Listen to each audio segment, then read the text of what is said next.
And then by everything that I witnessed and experienced, it was George Bush who was in control of our country through 3 administrations, because Ronald Reagan answers to George Bush. Then George Bush was in office himself. And after that, Bill Clinton went into office. And I heard Bill Clinton and George Bush once discussing how when the American populace became disillusioned with Republicans in control of our country, bringing us into the New World Order, that Bill Clinton, as a Democrat, would be put into office. And it was also my experience to have witnessed Bill Clinton answering to George Bush. So we certainly... She also claims that Bill Clinton was under mind control.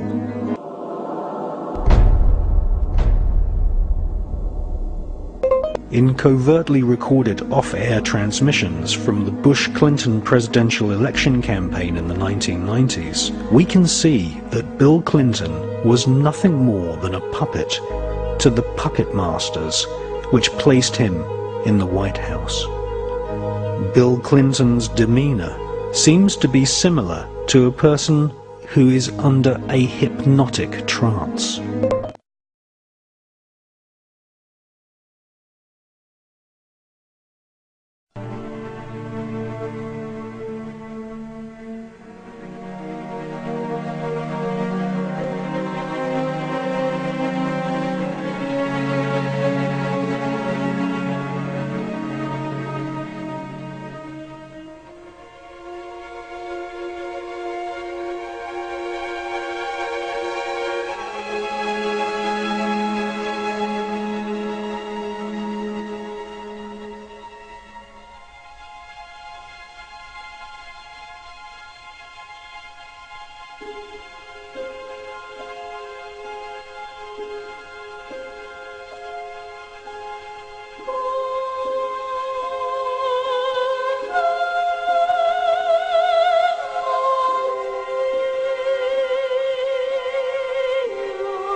Thousands of government-sponsored experiments did take place at hospitals, universities, and military bases around our nation.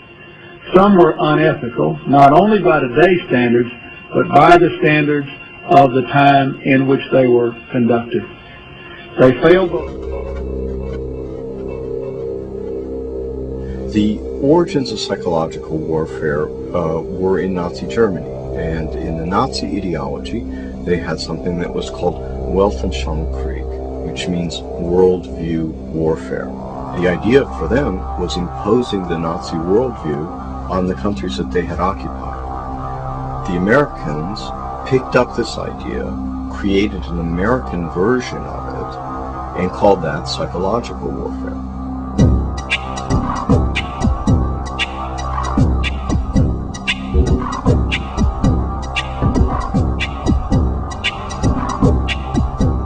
In trying to understand psychological warfare and in trying to understand the American approach to the post-war efforts to control people's minds, both as individuals and on a mass scale, there's a lot of illusions about how that was done.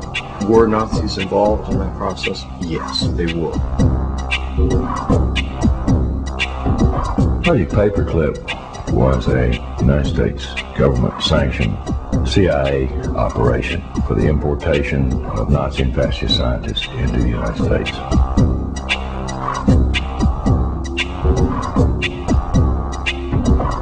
Their statement was simply this: if we don't bring these people into this country and contain them, then our enemies, the Soviet Union, will get them.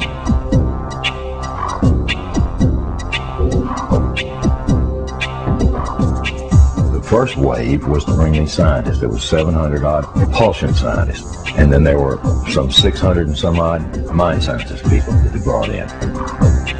The CIA was given the responsibility of actually placing the individuals that had a Project Paperclip into the military-industrial complex, including our colleges and universities.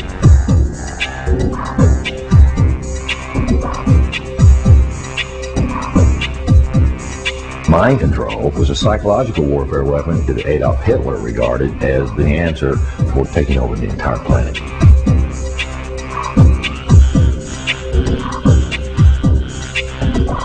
The name for the mind control research in this country was MKUltra.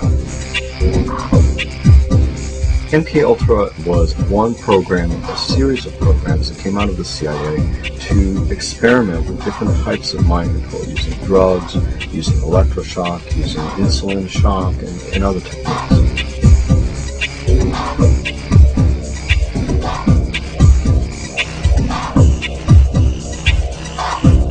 I think that the goal for those people who planned the program was very straightforward. It was an attempt to figure out a way to interrogate people and to learn how to protect their own agents against control by others.